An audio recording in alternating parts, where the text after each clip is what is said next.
మీరు చాలా బాధలో ఉన్నారు. మా ఆవిడ క్యాన్సర్ అండి. అయ్యో, మా అబ్బాయి ఎంత పిలిచినా రావట్లేదండి. ఎక్కడున్నాడండి? అమెరికాలో ఉన్నాడు సార్.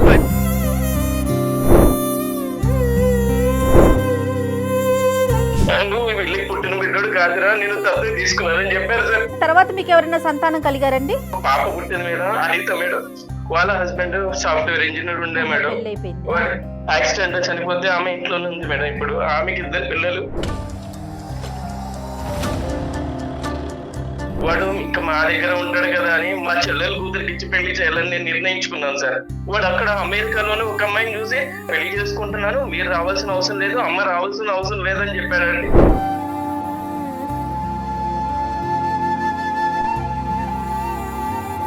మా ఫ్యామిలీ గురించి మేము మాట్లాడుకుంటాం కదా, మీరు ఎందుకు మాట్లాడుతున్నారు? మీరు ఫోన్లు ఎత్తక, మీరు మెసేజ్లకు రెస్పాండ్ అవ్వక మా వరకు వచ్చారు రామకృష్ణ గారు, మీ తండ్రి గారు. మీ అమ్మ చావు బతుకులు కొట్టు బిడ్డ అది చనిపోయిందా?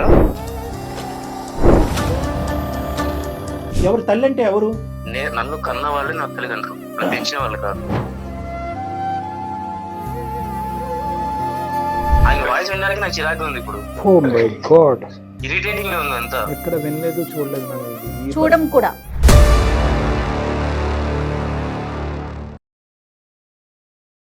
ఏవిసి హాస్పిటల్ సమర్పించు అందమైన జీవితం కార్యక్రమానికి స్వాగతం. నమస్తే కళ్యాణ్ గారు. నమస్తే జయ గారు.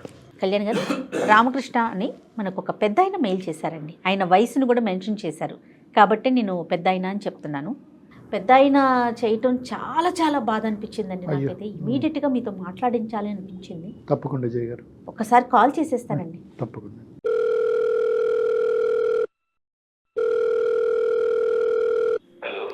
హలో, నమస్తే అండి. నేను జయానండి, అందమైన జీవితం ప్రోగ్రామ్ నుంచి కాల్ చేస్తున్నాను. సుమన్ టీవీ నుంచి కదమ్మా? అవునండి, అవునవును. చెప్పండమ్మా. మీరేదో కంగారులో ఉన్నట్లున్నారు, లేకుంటే బాధగా ఉన్నారు. మీ వాయిస్ అయితే నాకు అట్లా అనిపిస్తా ఉంది. మాట్లాడొచ్చండి? అయ్యో అయ్యో, బాధపడకండి, బాధపడకండి.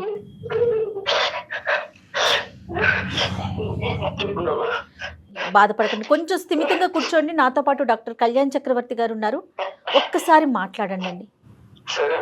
ఒక్క నిమిషం. రామకృష్ణ గారు నమస్తే అండి. నమస్తే సార్. నమస్తే రామకృష్ణ గారు. ఏంటండి మీరు చాలా బాధలో ఉన్నారు. మా ఆవిడ క్యాన్సర్ అండి. అయ్యో, 4వ స్టేజ్ లో ఉంది సార్. తను 4th స్టేజ్. అయ్యో, మా అబ్బాయి ఎంత పిలిచినా రావట్లేదండి. ఎక్కడున్నాడండి? అమెరికాలో ఉన్నాడు. అమెరికాలో ఉన్నాడు సార్. ప్రెసెంట్ ఇప్పుడు ముంబైలోనే ఉన్నాడు సార్. ముంబైలో ఉన్నాడు. అవును సార్. ఎందుకంటే అంత కఠినంగా ఉన్నాడు అబ్బాయి? అంటే తల్లి 4వ స్టేజ్ క్యాన్సర్ లో ఉన్నా కూడా చూడటానికి రాకపోయినంత తప్పు మీరేం చేశారు? ఏం లేదండి, వాడు చిన్న పురిట్లో ఉన్నప్పుడే వాళ్ళ అమ్మ చనిపోయింది సార్.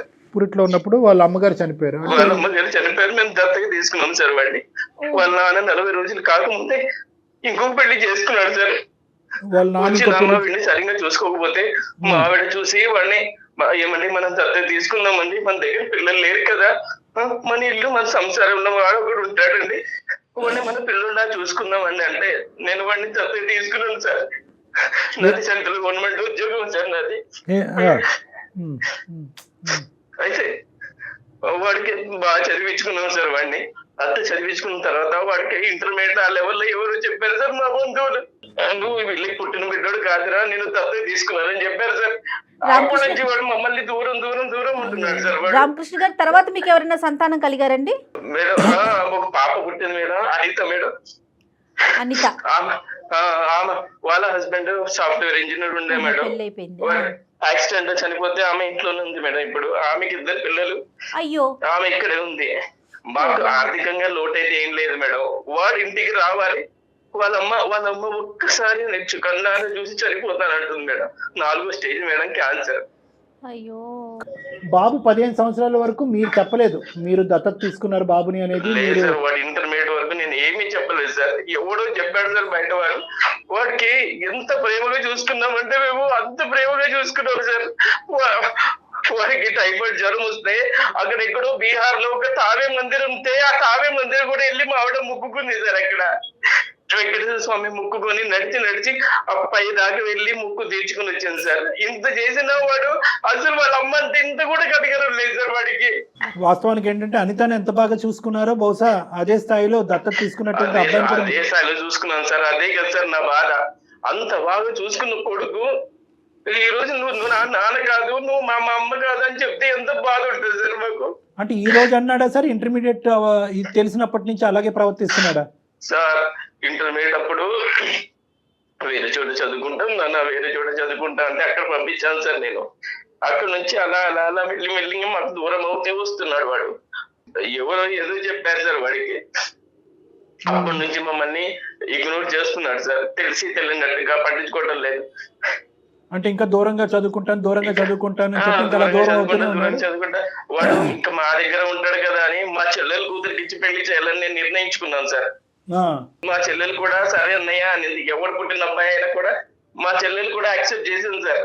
వాడు అక్కడ అమెరికాలోనే ఒక అమ్మాయిని చూసి ప్రేమించి వాడు ఏం చేశాడు సార్, నాన్న మీరు ఎవరు రావద్దండి, అసలు ఎవరికి ఇన్ఫార్మ్ చేయొద్దండి, మన బంధువులకి ఎవరు చెప్పకండి, నేను ఇక్కడ పెళ్లి చేసుకుంటున్నాను, మీరు రావాల్సిన అవసరం లేదు, అమ్మ రావాల్సిన అవసరం లేదని చెప్పాడండి.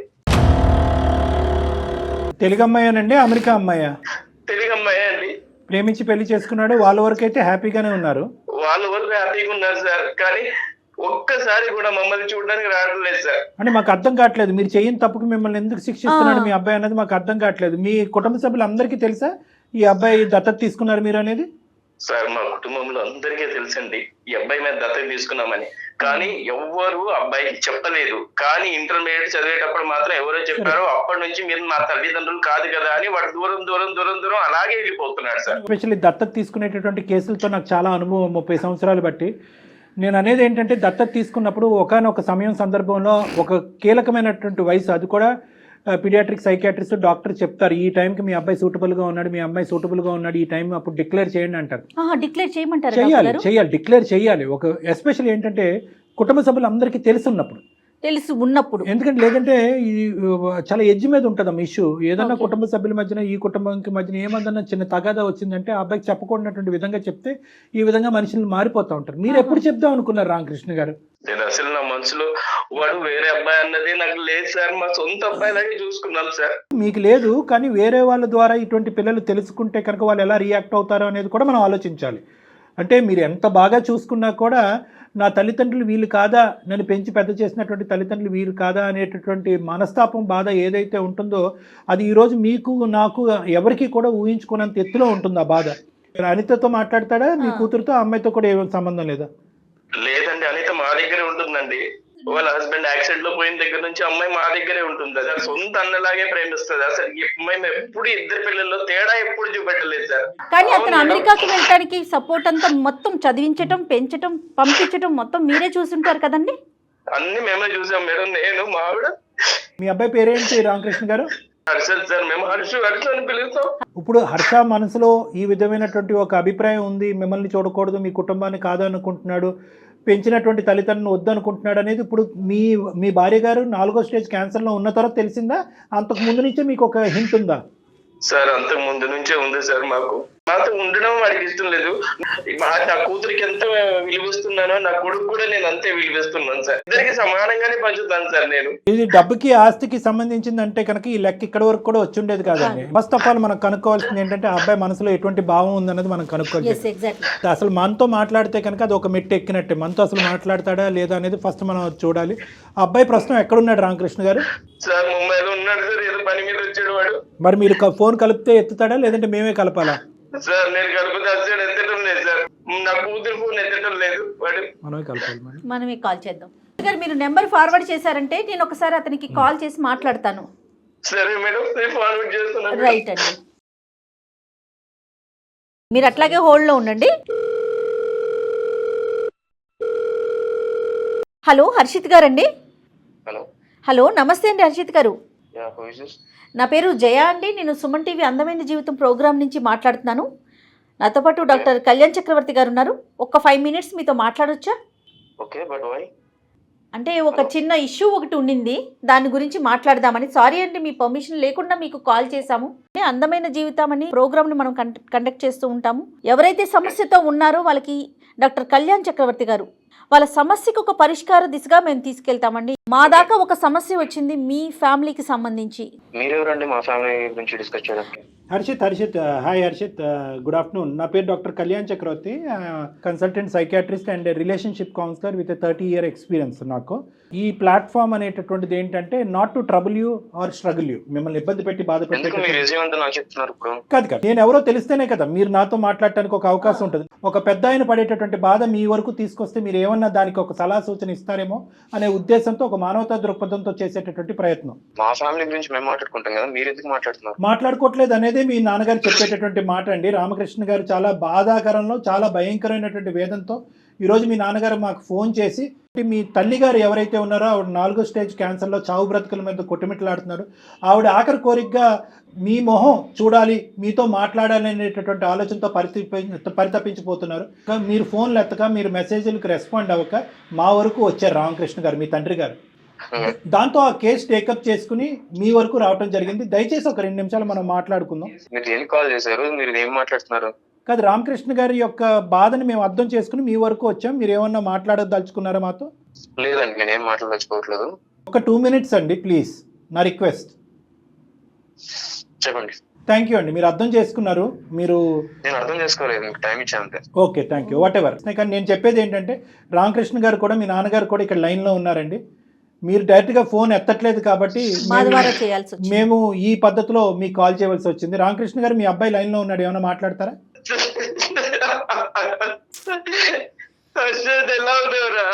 నేను బాగానే ఉన్నాను కానీ మీరు ఎందుకు ఇలా ఏడుస్తున్నారు ఇప్పుడు? మీ అమ్మ 4వ స్టేజ్లో ఉందిరా క్యాన్సర్. నిన్ను ఎప్పటి నుంచి నేను కాల్లో ట్రై చేస్తున్నాను, నాకు కాలేదురా. నీ చెల్లి ఎన్ని రోజుల నుంచి చేస్తుంది. మీ అమ్మ చావు బతుకులో కొట్టు బిట్టాడుతుందా? అది చనిపోయిందా?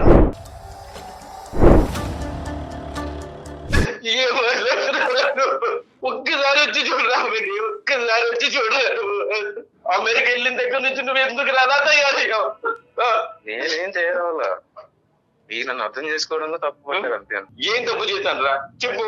ఎందుకు ఇవన్నీ ఈ సోలంతా నాకు ఎందుకు చెప్తున్నా ఇప్పుడు? అదే ఒక్కసారి వచ్చి మీ అమ్మని చూసేళ్ళురా, మీ అమ్మ పరిస్థితి ఎలా ఉందో చూసేళ్ళురా. లేదు, ఇప్పుడు మీరు నాకు ఇంత ఫోన్ చేసి కాల్ మాట్లాడి మాత్రం అన్ని జరిగిపో, ఓకేనా? ఒక్కసారిగా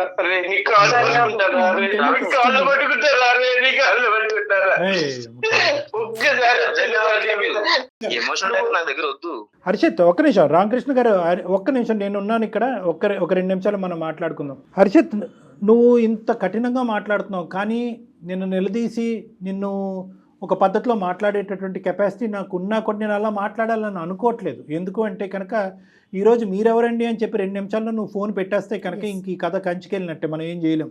ఇంట్లో ఉన్నటువంటి మీ తల్లి యొక్క దిక్కులేనటువంటి పరిస్థితిని చూస్తూ నేను నీతో ఇప్పటికీ కూడా మర్యాదగా నిదానంగానే మాట్లాడాలని అనుకుంటున్నాను. అది నా సంస్కారం అనుకుంటాను, నా అనుభవం అనుకుంటున్నాను. రెండే మాట్లాడి. పెద్ద ఆయన చేయటానికి 2 కారణాలు ఉన్నాయి. ఒకటి, నాయన చావు బతుకుల్లో ఉండేటటువంటి నీ తల్లిని చూడటానికి ఒకసారి రారా బాబు అని ఒక రిక్వెస్ట్. తల్లి కాదు, 1 నిమిషం అన్న. ఈ డిబేట్ లోకి వెళ్తే మనం ఎంతసేపు అన్నా మాట్లాడుకోవచ్చు. ఎవరిని తల్లి అంటారు? ఎవరు తల్లి అంటే ఎవరు? అంటే నిన్ను కనీ పెంచి పెద్ద చేసి ఈ స్థాయి వరకు తీసుకొచ్చినటువంటి వ్యక్తిని తల్లి అంటాం తప్ప. అంటే ఓన్లీ కనకపోతే తల్లి కారా అండి? పెంచి పెద్ద చేయలేదు, ఆవిడ తల్లి కాదా మీకు? నా దృష్టిలో ఎప్పుడైనా గానీ నన్ను కన్న వాళ్ళే నా తల్లిదండ్రులు, పెంచిన వాళ్ళు కాదు. సరే, మీకంటే ఇది పెట్టుకుని నేను బయట సమాజంలో నేను తిరగలేను. మీరు ఆ ట్యాగ్ గురించి బాధపడుతున్నారా? అంటే నాకు నన్ను ఆ ట్యాగ్ గురించి నేను అలా దూరం పెట్టింది కూడా దాని గురించి. నాకు అవసరం లేదండి అలాంటి రిలేషన్స్, నాకు అవసరం లేదు అలాంటి ఎమోషన్స్, నాకు వద్దు. అంటే ఎందుకు పేరు సంపాదించుకున్నాను, ఎందుకు అని చెప్పేసి నన్ను ఎవరు నోటీస్ చేయొద్దు. మీకు అనిపించేటటువంటి ఒక అంశం అంటే, నాకు ఏ తల్లి అయితే నన్ను కన్నదో ఆ తల్లి నన్ను పెంచి పెద్ద చేస్తే కనుక అది మీకు నచ్చుతుంది. ఏ తల్లి అయితే కనుక కనదో, ఏ తల్లి అయితే కనుక మమకారంగా మిమ్మల్ని పంచుతుందో ఆ తల్లి చేయనటువంటి పాపానికి ఈరోజు శిక్ష అనిపించాలా? అలా మీరు అనుకుంటే నేను ఏం చేయలేనండి. నాకు ఇక్కడ కావాల్సిందంటే ఏంటి, నాకు సమాజంలో కొంచెం ఒక పేరు కావాలి. సో వీళ్ళ వల్ల నా పేరు అనేది స్పాయిల్ అయ్యేలా ఉంది. రీజన్ ఏంటి, ఎట్లా ఏ విధంగా అవుతుందో మరి మీ కాన్సెప్ట్ ఏంటో మాకు అర్థం కావట్లేదండి హర్ష గారు. నేను వాళ్ళ పేరెంట్స్ యాక్సెప్ట్ చేయనండి. మీ అభిప్రాయం, సమాజానికి ఉండదు అలాంటి అభిప్రాయాలు. అంటే అటువంటి అనుభవం మీకు ఏమన్నా ఉంటే ఉందా చెప్పండి. చెప్పండి. అంటే ఎవరన్నా మిమ్మల్ని చిన్న చూపు చేశారా, దత్తత తీసుకున్నారా, నువ్వు ఆవిడకు పుట్టినటువంటి బిడ్డో కాదు అని ఎవరన్నా మిమ్మల్ని చిన్న చూపు చేశారా? చాలా సందర్భాలు నేను ఫేస్ చేశాను కాబట్టి అంత పెంచిన వాళ్ళు కూడా కాదని ఎందుకు వచ్చేసాను. నేను ఎంత బాగా హర్ట్ అయి ఉంటాను వాటి గురించి. నేను అలాంటి ఫేస్ చేశాను చాలా. సో దానివల్ల నేను వాళ్ళకి దూరం పెట్టేశాను అంతే. But where is this originating from అనేది ఒక్కసారి ఒక సైకాట్రిస్ట్గా అనలైజ్ చేసుకుంటున్నాను. ఎక్కడి నుంచి ఇది పుట్టుకొచ్చింది? ఎందుకంటే మీరు ఇంత కఠినంగా ఆవిడ ఉందా, చనిపోయిందా, మీరు ఎందుకు ఇలాంటి సీరియల్ నాటకం ఆడుతున్నారు, ఇలాంటి మాటలు అన్నా కూడా నేను మధ్యలో దూరి నా కోపాన్ని వ్యక్తపరచలేదు. ఎందుకంటే కనుక ఏదంటే 15 to 17 years వయసులో ఇంటర్మీడియట్ టైంలో ఎవరో మీకు వీళ్ళు కాదురా నీ తల్లిదండ్రులు వాళ్ళు అని చెప్పినప్పుడు మీ మనసు ఎంత గాయపడిందో అనేది నాకు అర్థమైంది. రెండోది ఏంటంటే కనుక ఒకటికి చాలా సందర్భాల్లో నువ్వు దత్తపుత్రుడు అనేటటువంటి మాట అనటం వల్ల మీ మనసు గాయపడి ఉంటుంది అనేది కూడా నాకు అర్థమైంది. కానీ నేను ఇంకొక యాంగిల్లోంచి వస్తున్నాను. అదేంటి అంటే కనుక ఏ తల్లి అయితే కనుక చనిపోకుండా మీరు అనాథ కాకుండా ఉండేటటువంటి పరిస్థితి ఆ తల్లి పెంచుంటే కనుక ఆ పేదరికంలో ఈరోజు మీరు అమెరికా వెళ్ళి ఉండేవారా? ఈ స్థాయిలో మీరు ఉండేవారా? ఈ సంపాదన మీకు ఉండేదా? ఇది నెంబర్ 1. నెంబర్ 2 ఏంటంటే తల్లి చనిపోయినటువంటి మీ కన్న తల్లి ఈ జ్ఞాపకాలన్నీ మీకు గుర్తు చేస్తూ మిమ్మల్ని బాధపడుతున్నాను ఏమనుకోవద్దు. మీ కన్న తల్లి చనిపోయినటువంటి 10 రోజులకో 15 రోజులకో ఆ మహానుభావుడు ఇంకో పెళ్లి చేసుకున్నాడు అనేటటువంటి ఆలోచన ఉన్నటువంటి కుటుంబంలో మీరు పెరిగి పెద్ద అయి ఉంటే కనుక సంతోషించి ఉండేవారా? అంటే మీ వాదనకి నేను ఏకీభవిస్తున్నాను. అంటే నా కన్న తల్లిదండ్రులు వేరే వాళ్ళు కాదు. మేమేమంటున్నానంటే కన్నటువంటి వాళ్ళు ఎవరైనా కూడా పెంచినటువంటి వాళ్ళు మీకు ఆ సంతోషాన్ని సుఖాన్ని ఇచ్చేటటువంటి వాళ్ళు తల్లిదండ్రులు కాదు దేవుళ్ళు అని అంటారు. ఒక అనాథగా ఉన్న ఒక బిడ్డను తీసుకొచ్చి పెంచి పెద్ద చేసి అమెరికా లాంటి కంట్రీకి పంపించడం వాళ్ళు చేసిన తప్ప అంటే అర్థం కావట్లేదు. అతను కాన్సెప్ట్ ఏంటంటే వాళ్ళని తప్పుగా చూపెట్టట్లేదు, కానీ ఇతనికి పడినటువంటి ఆ బీజం ఏదైతే చిన్నప్పటి నుంచి నలుగురు 4 విధాలుగా మాట్లాడుకుని నుంచి ఇతని హేళన చేసి వెక్కిరించేటటువంటి ప్రయత్నం చేశారో ఆ ట్యాగ్ లైన్కి కారణమైనటువంటి వాళ్ళు వీళ్ళే నన్ను పెంచినటువంటి దత్తత చేసినటువంటి ఈ తల్లిదండ్రులు లేకపోతే నాకు ఆ ట్యాగ్ ఉండదు కదా అని చెప్పి. కరెక్టే. ఆ తల్లిదండ్రులు లేకపోతే ఈ రోజు మీరు ఎక్కడున్నారు? నన్ను మీరు ఎందుకు పెంచారు, నన్ను పెంచకుండా ఉంటే బాను నా గాలికి నన్ను వదిలేసేటటువంటి మాట ఈ రోజు మీరు సుఖంగా సంతోషంగా అమెరికాలో దర్జాగా బతుకుతూ ఉన్నప్పుడు అడిగేటటువంటి మాట కాదండి. ఒకప్పుడు వాళ్ళు పెంచకపోతే కనుక మీరు ఎక్కడో ఏదో చేసుకుంటూ బతుకుండేవారు. అప్పుడు కూడా ఈ మాట అన్ని ఉండేవారా? ఇదేంటి ఇంత అన్యాయం చేశారు నా కన్న తల్లిదండ్రులు, ఈ సమాజంలో నన్ను పెంచి పెద్ద చేసేటటువంటి ఒక నాదురే లేదు అని అప్పుడు బాధపడి ఉండేవారా? ఈ రోజు మీరు కంఫర్ట్ జోన్ లోకి వచ్చాక మీరు అంటున్నారు నన్ను ఎందుకు పెంచారు. అది నా తెలివి వల్ల వెళ్ళానండి. నా తెలివి వల్ల నా చదువు వల్ల నేను అలా వెళ్ళాను. ఏదైనా అమౌంట్ ఏమైనా కావాలంటే చెప్పండి పంపిస్తాను నేను, అంతేగాని మీరు ఎవరిని కొనక్కర్లేదు. అటువంటి దిక్కు లేనటువంటి స్థితిలో వాళ్ళే లేరు. వినండి హర్ష గారు 2 నిమిషాలు. ఎందుకంటే ఈ రోజు మీరు ఫోన్ పెట్టేస్తే కనుక ఆ మహానుభావుడికి ఇంకా కొడుకు అనేటటువంటి దిక్కు లేకుండా అతను ఇంకో దేనగాథలోకి వెళ్ళిపోతాడు. కాబట్టి అతను పాయింట్ ఆఫ్ వ్యూలోంచి నేను చాలా ఇదిగా మాట్లాడుతున్నాను. ఏమండి మీకు తెలుసు మీ తెలివితేటల వల్లే వెళ్ళిపోయారు అక్కడికి. మీరు అమ్మ నాన్న అని పిలటానికి కూడా ఇష్టపడట్లేదు. ఇంతసేపు మాట్లాడుతున్నాను నాన్న అని పదం రాలేదు మీ నోట్లో. నాన్న అనే పదం అని ఇంకో 4 తిట్లు తిట్టినా బాగానే ఉండేది. ఆ మహానుభావుడు ఇంతటితో సరిపెట్టుకుంటానని ఫోన్ పెట్టేసి ఉండేవాడు. నాన్న అనే పదం కూడా రాలేదు. అంత పాపం ఏం చేశారండి వాళ్ళు? మిమ్మల్ని పెంచటమే తప్ప అంత పాపం ఏం చేశారండి? ఈరోజు ఆవిడ క్యాన్సర్తో చచ్చిపోతుంది. హర్ష గారు ఒక్కసారి మా ఆవిడతో మాట్లాడిస్తాం సార్ మా బాబుని. ఈ బహుశా కొడుకు ఎక్కడో ఉన్నాడు ఏదో చేసుకుంటున్నాడు అని ఫోన్ ఎత్తట్లేదని అనుకునేటటువంటి తత్వం వేరో, ఫోన్ ఎత్తిన తర్వాత ఇప్పుడు ఇక్కడ ఎవరు చనిపోయారని చెప్పి ఏడుస్తున్నాం అనే మాట ఇంకా భయంకరంగా ఉంటుంది. దయచేసి ఆవిడకి ఈ మాటలు వినిపించకూడదు. మనం ముగ్గురు మాట్లాడుకుందాం. హర్ష ఒక్క నిమిషం. హర్ష చెప్పండి ప్లీజ్ నాన్న ప్లీజ్. మరీ ఎంత కఠోరంగా మాట్లాడితే నేను ఏమీ మాట్లాడలేను. ఖచ్చితంగా కఠోరమే నాన్న. ఇది కఠినత్వం. కొన్ని వేలాది లక్షలాది మంది ఈ ప్రోగ్రామ్ చూసేటటువంటి వాళ్ళు డాక్టర్ గారు మీరు అంత మర్యాద ఇచ్చి అంత నెమ్మదిగా అతనితో ఎందుకు మాట్లాడుతున్నారు అని అనేటటువంటి వాళ్ళు. అదే ఎందుకు నేను ఎటు పోదు కదా. నాకు వాళ్ళు వద్దు, అది నాకు మెయిన్ ప్రాబ్లం. నాకు వద్దు కాదండి, ఎవరో ఏదో చేసిన దానికి సార్ కొద్దిసేపు నేను మాట్లాడాలంటే ఆయన సైలెంట్ గా ఉంటానండి. రామకృష్ణ గారు అతను ఏదో చెప్తారంటే వినండి. నా మెయిన్ పాయింట్ ఏంటంటే నాకు వాళ్ళు వద్దు సార్. మీరు స్టార్టింగ్ నుంచి 10 నిమిషాలు కాదు, ఎంత స్టార్టింగ్ ఎంత ఒక 2 minutes అడిగారు కదా, మీరు 15 minutes టైం ఇచ్చినా కూడా నేను ఏదో చెప్తాను లాస్ట్ ఒకటి. నాకు తన అవసరం లేదు, వాళ్ళ అవసరం లేదు నాకు. తన మనసుకి పడిన గాయం కోసం వీళ్ళని ఇబ్బంది పెట్టడం కష్టం కాదు కదా. ఎంత గాయపడదు మేడం. హర్ష గారు మీరు చెప్పింది అయ్యిందా? మళ్ళీ నేను టైం ఇవ్వలేదు అంటారు, నేను మాట్లాడచ్చా? చెప్పండి. మీ తల్లిదండ్రులు ఇప్పటి వరకు 25-26 ఇయర్స్ వచ్చేంత వరకు మిమ్మల్ని ఎలా పెంచేవారు అనేది ఒక్కసారి మీ మాటల్లో మీరు చెప్పండి. ఏదైనా లోటు చేశారా? ఇవ్వకూడదు ఏదైనా ఇచ్చారా? ఇవ్వాల్సింది ఏదైనా ఇవ్వకుండా ఉన్నారా? ప్రేమ ఆప్యాయత అనేటటువంటిది పెంచుకున్నటువంటి అనితతో చరి సమానంగా కానీ లేదంటే దానికి మించైనా కూడా మిమ్మల్ని బాగా చూసుకున్నారా? ఎక్కడైనా లోటు జరిగిందా? ఒక్క మాటలో చెప్పండి. లేదు, నాకు ఎక్కడ తేడా చూపించలేదు. అన్ని నాకు అన్ని కరెక్ట్ గానే 100% కాదు కదా, 100% కాదు కదా, 200% వచ్చినాయి కదా, మీకు 200% వచ్చినాయి కదా, ఆ 200% వెనక్కి ఇచ్చేసేయండి. సరే అండి, ఇవ్వండి. ఇప్పుడు అదే అడుక్కుంటున్నాడు ఆ పెద్ద ఆయన. మాకు కావాల్సిన ఈ వృద్ధాప్యంలో ఉండే చావు బ్రతుకుల్లో ఉండేటటువంటి మమ్మల్ని ఇద్దరిని ఆ ప్రేమ ఆప్యాయత ఇవ్వండి, మీరు ఇచ్చేటటువంటి డబ్బులు అక్కర్లేదు. ఇవ్వనండి, ఇవ్వలేను. ఇప్పుడు నాకు వద్దనే కదా మీరు పాయింట్ మర్చిపోతున్నారండి. వాళ్ళు వద్దని చెప్తున్నారు మళ్ళీ ఏంటి సార్ ఆయన మధ్యలో? ఆయన వాయిస్ వినడానికి నాకు చిరాకు ఉంది ఇప్పుడు. ఓ మై గాడ్, ఇరిటేటింగ్ ఉంది అంతా. ఎక్కడ వినలేదు, చూడలేదు మేడం. ఇది చూడడం కూడా ఇది వన్ సైడెడ్ సమస్య. పోనీ మా నాన్న ఆ వయసులో ఇలా చేశాడు, మా అమ్మ ఇలా చేసింది కాబట్టి నేను ఇంత కఠినంగా మారిపోయాను, నా కోడల్ని నా భార్యని ఇలా నాన్న మాటలు అన్నారు కాబట్టి నా భార్యని తీసుకుని నేను అమెరికా వచ్చి చూపించారు. ఇది కంప్లీట్ గా వన్ సైడెడ్. వీళ్ళు ఏం పాపం చేశారు? ఎలా హర్ష ఈ ప్రాబ్లం కి మేము సొల్యూషన్ చెప్పలేము. ఐఎమ్ సారీ, మీరే చెప్పగలరు ఈ ప్రాబ్లం కి. వాళ్ళ వల్ల పడిన ఇబ్బందులు ఏంటి లేవంటున్నాడు కదా మేడం. 100 కాదు, 200% ఇబ్బంది లేదు. ఇది జస్ట్ ఇస్ ఫిక్సేషన్. పెంచినటువంటి తల్లిదండ్రులు పెంచి ఈ లెవెల్ వరకు వచ్చాను, ఆ పెంచబడ్డటువంటి తల్లిదండ్రులకి ఒక కొడుకుగా అతను సమాజానికి చూపెట్టదలుచుకోలేదు. అతనికి అనేటటువంటి పిల్లలకి పరానా వాళ్ళు నేను దిక్కులేనప్పుడు వదిలేస్తే కనుక పరానా వాళ్ళు నాయనమ్మ తాతయ్య నేను పెంచారా అని పిల్లలకు చూపెట్టాలనుకోవట్లేదు. భార్యకి వీళ్ళు నన్ను పెంచినటువంటి అత్తమామ అన్నట్టుగా చూపెట్టుకోవట్లేదు. సో ఈ పెంచినటువంటి అనేటటువంటి ట్యాగ్ అతనికి నచ్చకపోవటం అనేది అతని బ్రెయిన్లో పడినటువంటి ఒక ఫిక్సేషన్. అంతే కదా హర్ష? అంతే అండి, మీరు బాగా అర్థం చేసుకున్నారు. ఇంతే అర్థంగా చెప్పండి ఒకసారి. నీ కాళ్ళు పట్టుకుంటారు మాత్రం ఏమొస్తుంది? ఏమి రాదు నాన్న. ఎవరి కాళ్ళు ఎవరు పట్టుకున్నంత మాత్రం ఏమీ రాదు. కొంచెం పంపించండి సార్, మా వాడిని వచ్చి కాళ్ళు పట్టుకుంటాను. పోనీ రండి, ఆ విధంగా కాలు పట్టుకోండి ఒకసారి. ఆ తని తిరుగుతుంది ఆ మహాతల్లికి. పోనీ వచ్చి కాలు పట్టుకుని మీరు నా తల్లిదండ్రులు కాదు అనే మాట చెప్పడానికి గురించేనే ఇక్కడికి రండి. హర్ష గారు, చెప్పండి. ఇన్నిసార్లు ఈ విధంగా మాట్లాడుతున్నా కూడా మీకు కనికరం అనిపించట్లేదండి? కనీసం వచ్చి ఒక్కసారి కనిపించి వెళ్ళిపోండి. ప్రేమ లేకపోతే లేకపోయింది. నేను ఏం చెప్పాను, ఏం మాట్లాడాను అనేటటువంటిది నీకు నచ్చచ్చు నచ్చకపోవచ్చు. నెంబర్ 1, చెప్పా పెట్టకుండా నీకు ఫోన్ చేయటం, దానివల్ల మా మీద ఎంత కోపం ఉందో మాకు తెలియదు. కానీ ఇవన్నీ తీసి పక్కన పెట్టు. చిన్నప్పుడు మాట్లాడినటువంటి మాటలన్నీ తీసి పక్కన పెట్టు. 1కి 100 సార్లు నీ నోటు వెంట నువ్వే అన్నావు 210% నా తల్లిదండ్రులు నన్ను ప్రేమించారని చెప్పి. ఏ మచ్చ లేనటువంటి ఈ పెంపకాన్ని ఎందుకు ఇలా శిక్షిస్తున్నావు? ఒక్క 2 నిమిషాలు ఆలోచించు. బతిమాలుకుంటున్నాను, వేడుకుంటున్నాను, అడుక్కుంటున్నాను. రామకృష్ణ గారు, మీ అబ్బాయితో ఏమైనా చెప్పాలి అనుకుంటున్నారా? చాలా ఉంది సార్ చెప్పడానికి. మీ అమ్మ చేసిన తప్పేమన్నా ఉందారా? నేను ఏమన్నా తప్పు చేస్తానంటే శిక్షించరా? ఒక్కసారి హర్ష, నేను ఏం చేయటం కాదు నన్ను, ఏం చేయాలో నీకు తెలుసు. మేం చెప్పేవాళ్ళం ఎవరు నీకు తెలుసు. నీది మరీ అంత కఠోరమైనటువంటి మనసు కాదు. నువ్వు ఎందుకు అలా మారిపోయావు మాకు అర్థం కావట్లేదు. ఒక్కసారి 4 మెట్లు దిగి మీ నాన్నగారు వేడుకునేటటువంటిది ఏంటి అన్నది ఒక్కసారి కళ్ళు మూసుకుని ఆలోచించండి, అన్ని క్లియర్ అవుతాయి. సార్ అక్కడికి వచ్చిన తర్వాత నాకు వాళ్ళ రిలేషన్స్ ఎవరైతే ఉన్నారో వాళ్ళందరూ వచ్చి నన్ను పాయింట్అవుట్ చేసి మాట్లాడతారు, నాకు నచ్చదు.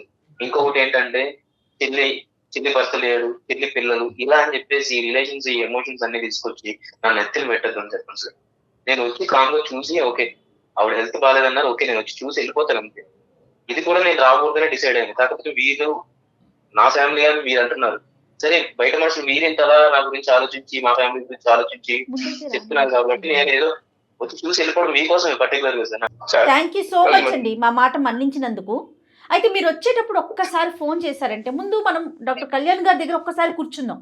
ఒక 10 నిమిషాలు మాట్లాడాక అందరం కలిసి అమ్మని చూడటానికి వెళ్దాం. ప్లీజ్ ఆ అవకాశం మాత్రం మాకు ఇవ్వండి. Super super, very good. Thank you Harsha, thank you so much. మా విన్నపాన్ని మా బాధని మన్నించినందుకు. మీ తల్లిదండ్రుల గురించి నేను ఇలా అడుక్కోవటం అనేది నాకు విడ్డూరంగా అనిపించింది. అయినా కానీ మాకు అందరికీ నచ్చినటువంటి ఫలితం ఒక కుటుంబానికి మించినటువంటిది ఏదీ లేదు. ఆ కుటుంబాన్ని కలిపినటువంటి పుణ్యం మాకుంటుంది. మీరు చేసేటటువంటి స్టెప్ ఏదైతే ఈరోజు తీసుకుంటున్నారో దాన్ని అందరూ హర్షిస్తారండి. Everybody is going to be happy about this. చాలా థ్యాంక్ యూ అండి, చాలా థ్యాంక్ యూ అండి. అతను వస్తాడు, అంత మంచిగా జరగబోతుంది. ధైర్యంగా హ్యాపీగా ఉండండి. ముందుగా మీ భార్య గారికి జరిగినటువంటి సంభాషణ కూడా ఆవిడకి ఒకసారి తెలియపరిచి గుండె ధైర్యం చేయండి. థ్యాంక్ యూ రామకృష్ణ గారు. రైట్ అండి. థ్యాంక్ యూ రామకృష్ణ గారు. హర్ష గారు, thank you so much. Thanks sir. Kalyan గారు, మీ ఒపీనియన్ తీసుకోకుండానే నేను మిమ్మల్ని కలవమని చెప్పాను. రీజన్ ఏంటంటే వన్స్ ఒక్కసారి మీ దగ్గరికి వచ్చి కూర్చొని మీతో ఒక్క 10 నిమిషాలు మాట్లాడితే తన మనసు మారుతుందన్న నా అభిప్రాయం. అంతేనండి. ఫోన్ కన్నా కూడా డైరెక్ట్గా అనేసరికి మనసులో బాధ కానీ ఏదైనా కూడా మీరు బయటకు తీసేయగలుగుతారని ఒక అభిప్రాయం అండి. తను వచ్చేటప్పుడు మీకు నేను కాల్ చేస్తాను, దాన్ని ఒక్కసారి కూర్చుందరు. తప్పకుండా చేయగలరు. రైట్ అండి. Thank you. నమస్తే. Thank you.